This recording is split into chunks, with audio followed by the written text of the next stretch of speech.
Hey guys, welcome back to the channel. If it isn't evident what I'm talking about today through the title, it should be with my makeup, but I'm about to give my unsolicited opinion on both The Crow 1994 and The Crow 2024. Can you believe it's the first time I'm ever seeing the original The Crow movie? I feel like I'm gonna get my Goth card taken away. It came out in 94. I was born in 97, okay? But yeah, so first off, let's hop into my review of the original, the OG, The Crow.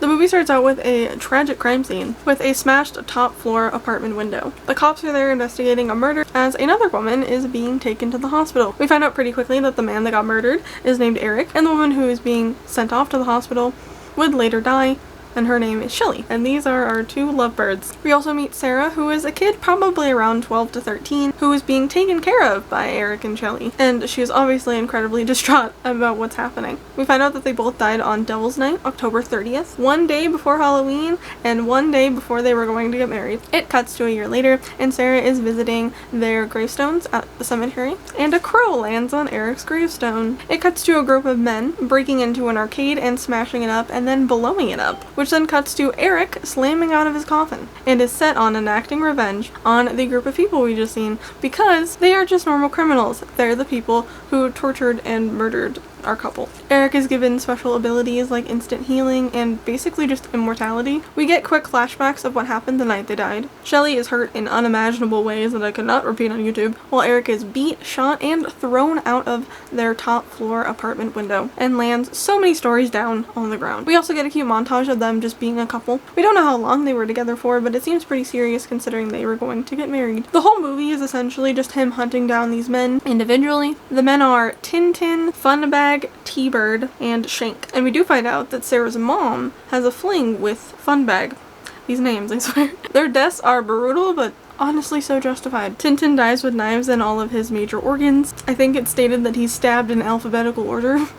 Funbag dies with needles full of substances straight through his heart. Eric also manages to push the drugs out of Sarah's mom's arm to like sober her up, and tells her that she needs to go be with her daughter, which she does end up doing. Thank God, only took her like 12-13 years. T-Bird is the only one that really recognizes Eric when he shows up to kill him, and he becomes so scared because he knew for a fact that he should not be alive. He gets duct taped to his driver's seat and rigged with an explosive. The explosive detonates as the car drives off with the duck. Actually, I really liked this one. I thought it was pretty creative. Throughout the movie, Eric sort of teams up with this cop named Daryl because Eric finds out that this cop was in the hospital with Shelly the entire time before she died. The cop also might have covered up T-Bird's unaliving and gets suspended for it. Shank is the last person to get killed, but let's rewind a little bit to some of our other villains. At some point in the movie, we meet Top Dollar, who is essentially the ringleader of this crime organization. Micah, who I thought was his partner, but is actually his sister.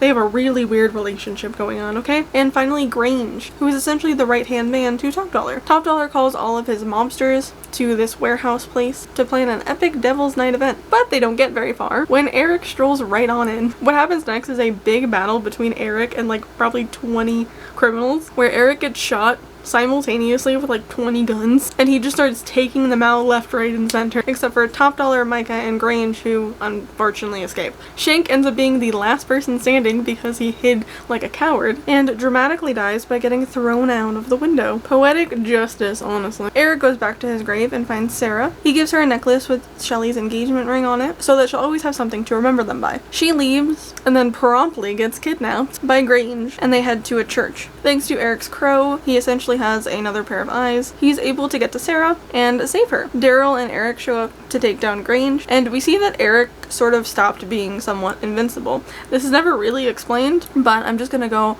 off of a whim and say that it's because it's not Devil's Night anymore. It ends up being the next day, I think. So technically Halloween.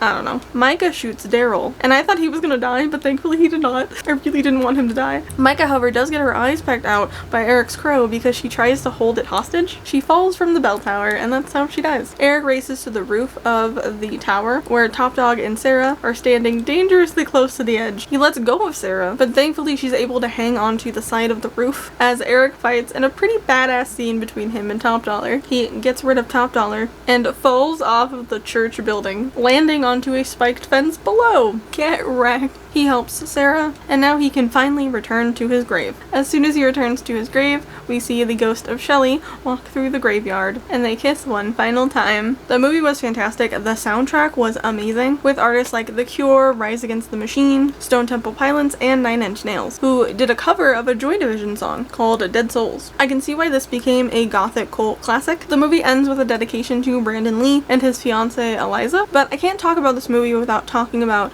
Brandon Lee's death for a second. He did die on set due to a rogue gunshot. Basically, the gun was loaded with dummy bullets from a previous scene, and a dummy bullet got stuck in the chamber. They filled the gun again for another scene, but this time with blanks, so that way it would just look and sound like a real gun. But because they didn't know that one of the other bullets got stuck, the blank was fired and dislodged the dummy bullet, shooting Brandon in the abdomen with the full force of a normal bullet. In the scene he was shooting, he was supposed to die. This is actually one of the scenes in the beginning of the movie where he gets shot and then falls forward right before he's about to get thrown out the window. Well, in the scene when he gets shot, instead of falling forward like he was supposed to, he falls backwards. Everyone thought he was just acting or joking around when he didn't get up, but when checked on, he was unconscious and his breathing was rapid that turned into being slowed down drastically. He would be pronounced dead on March 31st, 1993 after 6 hours in the hospital. His mother would later file a lawsuit in August that same year, and the suit would be settled 2 months later. Brandon only had 3 days left of filming, so they used body doubles and CGI's Brandon's face onto the body doubles. This movie actually pioneered using CGI face rendering and also caused a big talk about gun safety on acting sets. Conversation we still seem to be having to this day. Now there's several movies based on the Crow universe, but the reason 2024's The Crow is getting so much attention is because it's basically a remake of the original. So let's see how they did, shall we? The Crow 2024. Tell me why this makeup was easier. Do I think this movie would have been good as a standalone and not a remake? Yes. Was there parts I hated? Yes. Was there parts I loved? Absolutely. So let's just jump into it. Straight out of the gate, our love interest looks a little different. We have Eric, who is a heavily tattooed man, played by Bill Skarsgård. I love him, just not in this movie. And then we have Shelley, played by FKA Twigs, who I honestly don't know too much about. This movie starts off weird. Also, like, full fucking spoilers. The movie starts off with Shelley getting a call from one of her friends that she showed someone a video and somebody is after them. Who's after them? I don't know, some like demonic cult. They really didn't explain it. I have so many questions. But yes, in this movie, there is no Sarah, there is no Daryl. It's basically just the two of them against the world. Which, I feel like not having Sarah kind of sucks, because I feel like Sarah was a great representation of when someone dies, your life just sort of has to keep going. But no, none of that. Shelley lands herself into rehab because she bumps into a cop while trying to escape from one of the men that are after her, and she had a plethora of drugs on her. This is already so different from the original movie where we didn't know much about Eric and Shelley before they died. Shelley was a activist who was trying to make the apartment safer to live in, hence why they got tortured and killed in the first place. And all we knew about Eric was that he was in a rock band, and he was very much against smoking and drugs, because he would say that multiple times, being like, oh, you need to quit smoking, it's bad for your health. But rehab is where Shelley and Eric's relationship begin. I don't know if rehab is supposed to be co-ed like this. It's really bizarre to me. It seems kind of counterproductive to put men and women together when you're actually trying to fight an addiction. I don't know, maybe someone in the comments can let me know if that's a thing that happens, because this just seems odd. Shelley and Eric end up escaping the rehab because one of the cult leaders shows up to the rehab to essentially kidnap Shelley. We don't actually know what was going to happen. They escape and go straight back to doing drugs. I don't know how I feel about that. It's a really quick thing and it's really never mentioned again, but it just seems counterproductive. I was honestly really excited to get to know more about the relationship because, like I said, in the original, we really don't know anything. We just see snippets from Eric's point of view. But with the remake, I really could not tell how long these guys were together. At some point, it felt like they were only together for a week and just falling way too quickly. Other times, it felt like they had been together for months. There was really sort of no gauging the time period of this relationship, which honestly was kind of annoying. They didn't make me really love this couple and be so sad when they're going to die, which is the whole point of the movie. Didn't get any chemistry from them. We get some montages of their time together, and of course they die. This time, instead of getting tortured and killed by a gang of criminals, they're just getting straight out killed by, I don't know what else to call that, an organization. It's just a bunch of rich assholes who think they're better than everybody else. When Eric dies, him and Shelly get pulled down into this like watery abyss, and it jumps to Eric in this wrecked train station, which we find out is basically an in-between of sorts, and we find out Shelly went straight to hell. Eric gets the powers of the crow by this god-like figure. They never really explain who he is, and becomes immortal to kill this group of people. Basically right all of the wrongs. Because we find out pretty early on that this group has been killing innocent people for a really long time. And their explanation is that it doesn't send them to hell. I really don't understand. Eric does manage to get some of the people, but he's really sloppy and risky about it. The car scene is hilarious to me because he breaks into a car full of like the guards and this blonde lady who's sort of like the right-hand man to the leader, I think. And he's trying to kill one of the guards in the front seat while reaching his hand to try to get the blonde lady. And it's like, dude, focus on one person at a time. I loved how in the original the deaths were really unique, but the remake just felt really rushed and then was like, let's off as many people as possible. He goes to his friend for help, which like, why? If you knew a cult of people were out to get you, why would you subject any of your friends to that? But we finally get to see the infamous video in its entirety. It's of Shelly and her friends having a get-together, and the leader of the cult is present. He whispers in Shelly's ear in the video, and then we see her grab a knife and stab an innocent lady just chilling on the couch. Of course, the organization busts into the friend's house. The friend dies.